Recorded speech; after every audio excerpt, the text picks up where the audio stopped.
Buenos días, aquí Augusto Townsend, curador principal de Comité, con las noticias de hoy martes 27 de mayo del 2025.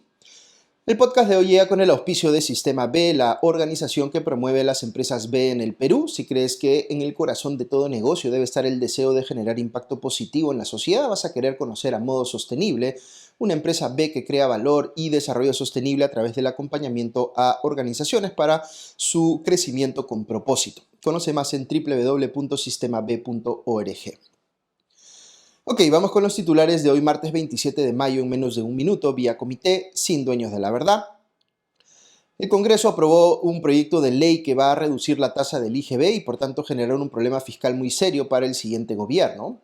Segundo, una reciente encuesta de CPI muestra liderando en la intención de voto a Martín Vizcarra, Keiko Fujimori y Rafael López Aliaga en ese orden, aunque el primero está legalmente inhabilitado de postular. Tercero, el fiscal José Domingo Pérez ha pedido al Poder Judicial que se adelante para julio el juicio oral contra la exalcaldesa de Lima, Susana Villarán. Cuarto, la presidenta Dina Boluarte ha pedido nuevamente autorización al Congreso para irse de viaje, esta vez a Estados Unidos, por una supuesta invitación de su vicepresidente J.D. Vance. Y quinto, el ex integrante del fenecido Consejo Nacional de la Magistratura, Iván Noguera, fue capturado en Italia y podría ser extraditado de vuelta a Perú. Y no se pierdan en el espacio de la reflexión del día un comentario de Farid Kahat sobre el conflicto entre el gobierno de Donald Trump y la Universidad de Harvard. Ok, vamos con el análisis de cada una de estas noticias. Hoy voy a empezar por la noticia económica, porque ayer nos hemos enterado de un proyecto de ley muy trascendental, y no lo digo en el sentido positivo del término, que ha salido del Congreso y que básicamente plantea reducir la tasa del IGB, lo que generaría pues un forado fiscal enorme, sobre todo para el siguiente gobierno. Pero dejo a Ale Costa que nos explique esto en la sección La Noticia Económica con Ale Costa. Escuchamos a Ale. Muy buenos días y bienvenidos a la Noticia Económica con Ale Costa. Hoy vamos a hablar sobre el proyecto de ley que ha aprobado el Congreso para incrementar los recursos del Foncomún, del Fondo de Compensación Municipal, y reducir lo que recauda el gobierno por concepto de Impuesto General a las Ventas o IGB. Este es un proyecto aprobado por el Parlamento el 21 de mayo, la semana pasada, y que ha sido enviado hoy al Ejecutivo para que la presidenta Dina Boluarte decida si lo promulga para que entre en vigencia o lo observa para que el Congreso lo revalúe. Recordemos que cada vez que compramos un producto pagamos 18% de impuesto general a las ventas, de IGB. De ese total, en realidad 16% corresponde al IGB y un 2% va a alimentar el Foncomún, un fondo que se reparte entre las municipalidades provinciales y distritales. Lo que ha aprobado el Parlamento a través de esta autógrafa es que el Foncomún vaya aumentando 0,5 puntos porcentuales cada año empezando el 2026, es decir, de 2% el 2025 a 2,5% el 2026 hasta llegar a 4% en el 2029. El proyecto de ley además establece que la porción que va directamente al IGB se reduzca a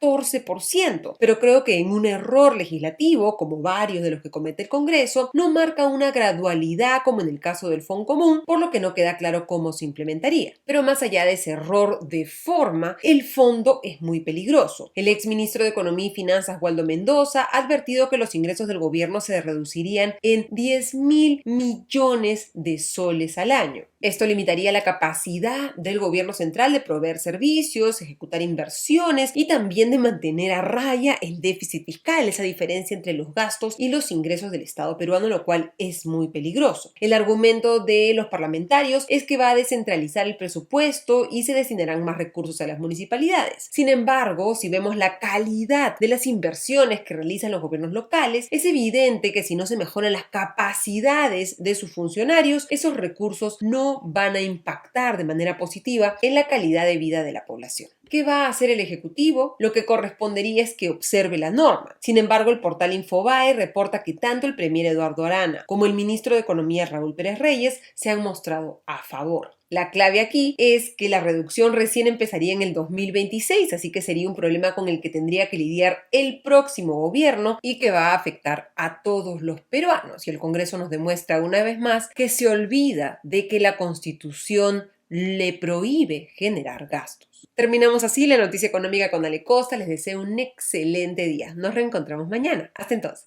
Muchas gracias, Ale. Recuerden que pueden escuchar su podcast económico los lunes, miércoles y viernes en las tardes en las cuentas de Comité. Voy ahora sí con la segunda noticia, que sí viene del ámbito político, perdón. A menos de un año para las elecciones generales, la encuestadora CPI hizo un sondeo que muestra quiénes son los candidatos que lideran las preferencias para ser el próximo presidente o presidenta del Perú. Según la encuesta, si las elecciones fueran mañana, el expresidente Martín Vizcarra sería el más votado con 15.1%, seguido por la lideresa de Fuerza Popular, Keiko Fujimori, con 10.3%. Continúan el alcalde de Lima y líder de Renovación Popular, Rafael López Aliaga, con 8.4%, el humorista Carlos Álvarez con 6.9%, el economista Hernando de Soto con 5.2%, y completan la lista el ex rector de la UNI, Alfonso López Chau, con 3.3%, Verónica Mendoza con 3.0%, que ya ha dicho que no va a postular, Antauro Humala con 2.3%, que también está impedido, el gobernador de La Libertad y líder de Alianza para el Progreso César Acuña con 1.8% y el conductor de televisión Philip Butters con 1.6%. Mientras tanto, el 4.3% de los encuestados señaló que votaría por otros candidatos, 20% indicó que votaría en blanco o nulo, mientras que el 14.2% no precisó por quién votaría. Aunque las encuestas a un año de los sufragios rara vez se parecen al resultado final de la elección, es interesante observar quiénes son los candidatos que la población prefiere en este momento. Es importante notar además que el candidato que lidera las preferencias, Martín Vizcarra, salvo algún cambio en los próximos meses, no va a poder participar en las elecciones presidenciales debido a que fue inhabilitado por el Congreso para ejercer cargos públicos por 10 años. Ahora, ¿tienen capacidad predictiva las encuestas a estas alturas? Yo diría que no mucho, sirve más para incidir en la discusión política del momento. Como les decía, lo que hace una encuesta como esta es generar pues, conversación alrededor de la posibilidad de que Martín Vizcarra pueda postular. Aquí se genera la disyuntiva respecto de si debe hacerse valer un impedimento legal para postular o si debe privilegiarse el deseo de un sector relevante de la población de tener un político en el menú de opciones. Para mí esta no es tanto una disyuntiva, no importa cuán popular sea un candidato, no deberían flexibilizarse las reglas sobre impedimentos para postular para acomodarse a algún caso en particular. Por ejemplo, para mí la regla que impide postular a quien esté sentenciado por un delito doloso debe cumplirse a rajatabla. Si Vizcarra fuese a ser condenado judicialmente antes de la elección, sería indiscutible que está fuera de carrera. Debería ser igual en el caso de Pedro Castillo, por ejemplo, si llega a ser condenado. Por eso es importante que la justicia opere de manera célere con todos. Ahora, Vizcarra también tiene más de una inhabilitación política del Congreso que lo impide ejercer cargos públicos. Eso también es un impedimento legal para postular, aunque aquí Vizcarra seguramente considera que o está contemplando la posibilidad de iniciar acciones en tribunales internacionales para decir que de alguna manera ha sido indebida la sanción.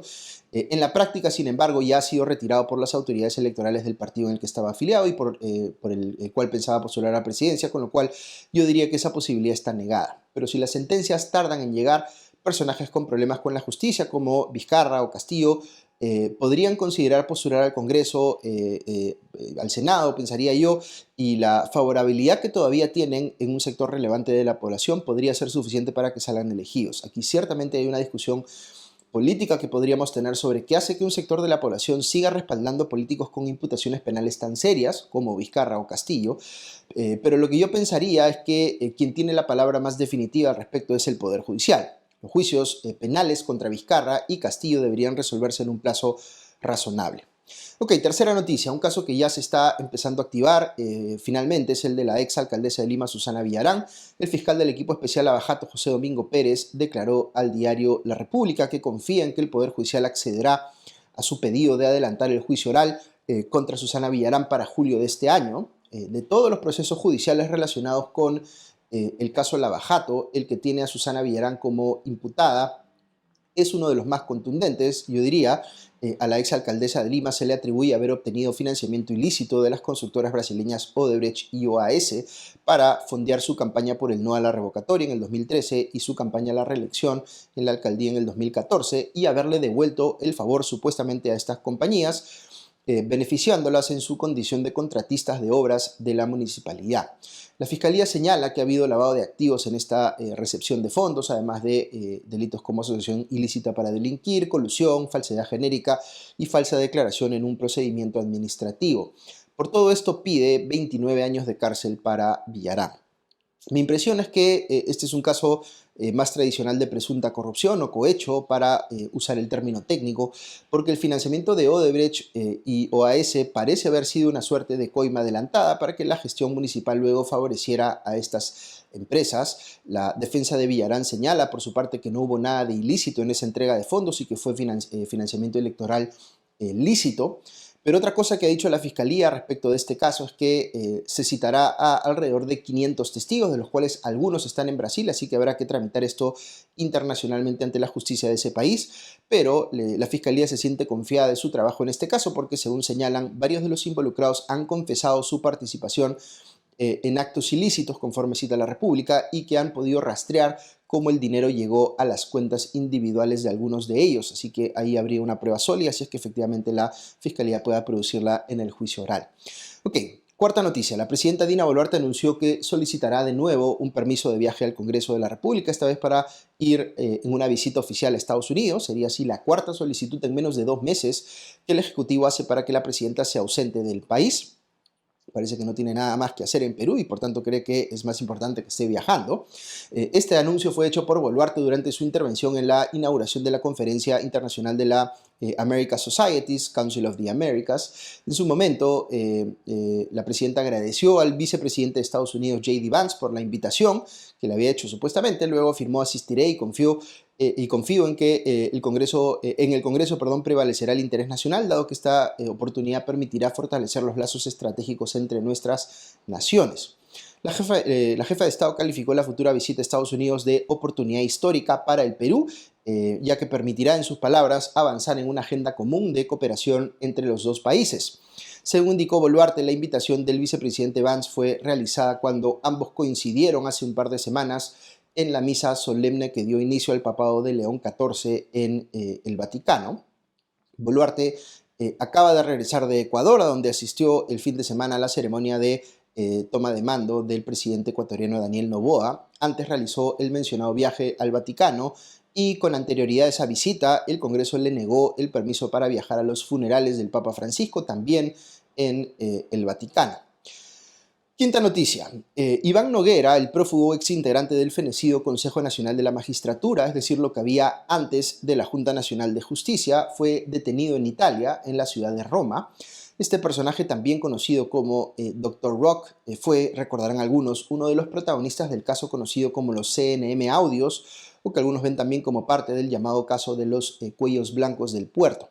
La captura tiene ya algunas semanas, se produjo, según leo en La República, el pasado 17 de abril, por cuanto Noguera tiene una medida de prisión preventiva de 19 meses, frente a la cual el ex magistrado estaba en condición de reo contumaz, es decir, prófugo de la justicia, desde el 2023. Noguera, vale recordar, tiene audios de conversaciones con el también prófugo ex juez supremo César Inostroza y el encarcelado expresidente de la Corte Superior del Callao, Walter Ríos, que evidencian cómo intercambiaban indebidamente favores entre ellos. Por ejemplo, Noguera le pide a Ríos que firme un convenio con la Universidad Telesub de José Luna Gálvez. ¿Cómo así se fugó del país? Pues cuando ya lo estaban investigando, Noguera obtuvo permiso del Poder Judicial para participar como ponente en un evento universitario en Argentina y de ahí no regresó, alegando que estaba recibiendo, según él, amenazas de muerte. Ojalá sea extraditado pronto para que enfrente, como corresponde a la justicia peruana, esa que él y sus entonces colegas del Consejo Nacional de la Magistratura quisieron convertir pues en moneda de intercambio.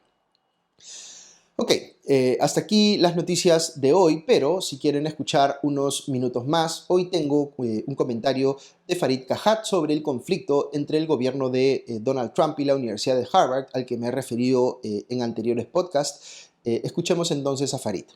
Hace unas semanas el gobierno de Donald Trump suspendió los contratos con la Universidad de Columbia, sobre todo contratos de investigación y desarrollo en ciencias básicas, por razones que no tienen nada que ver con el cumplimiento de los términos contractuales, sino razones estrictamente políticas.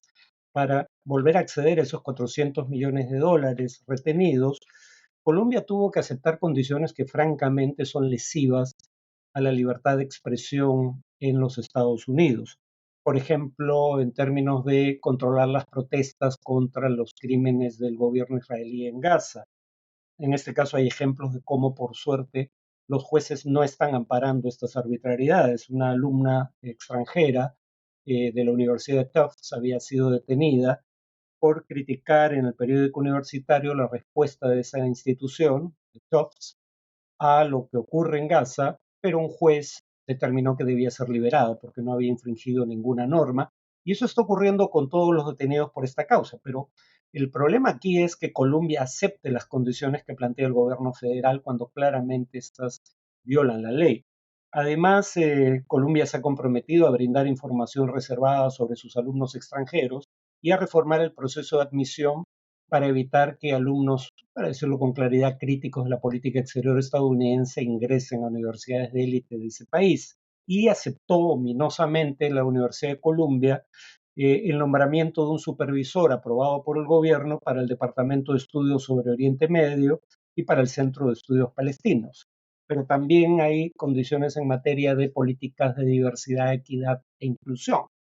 Dado que Harvard tiene un patrimonio, incluyendo un fondo de inversión, que es mayor que el PBI de algunos países, cuando Harvard fue sometido a este tipo de presiones, decidió resistirlas, a diferencia de Columbia, y en represalia por no aceptar las condiciones de Trump y renunciar en caso de ser necesario a los fondos públicos, el gobierno de Trump le impidió a la Universidad de Columbia enrolar estudiantes extranjeros en su plana estudiantil. 27% aproximadamente de los estudiantes de Harvard son extranjeros. Un juez ya ha determinado que debe detenerse la aplicación de esta norma hasta que investigue el fondo de la cuestión, y lo más probable es que diga que esto es ilegal. No puedes hacer algo tan arbitrario solo porque la universidad no se dio al chantaje. Pero terminaría diciendo que el problema fundamental aquí es que esto le va a hacer mucho daño a los Estados Unidos. Estos fondos de investigación y desarrollo con financiamiento público eran fondos por los que las universidades públicas y privadas competían y son buena parte de la explicación de que Estados Unidos ahora, no siempre fue así, tenga más premios Nobel en ciencia que cualquier otro país y de que más de un tercio de esos Nobel en ciencia entre 2000 y 2014 correspondan a inmigrantes naturalizados. No es solo que lo que hace el gobierno de Trump atente contra la libertad de expresión, es que además atenta contra el futuro de la propia economía de los Estados Unidos. Muy bien, con esto llegamos al final del podcast de hoy. Muchas gracias a Farid Cajat por su valioso aporte esta mañana, a nuestros auspiciadores, a Sistema B y a Modo Sostenible, y a nuestros suscriptores en general que nos ayudan a poder seguir llegando a ustedes cada mañana. Que tengan un buen día y ya nos escuchamos pronto. Adiós.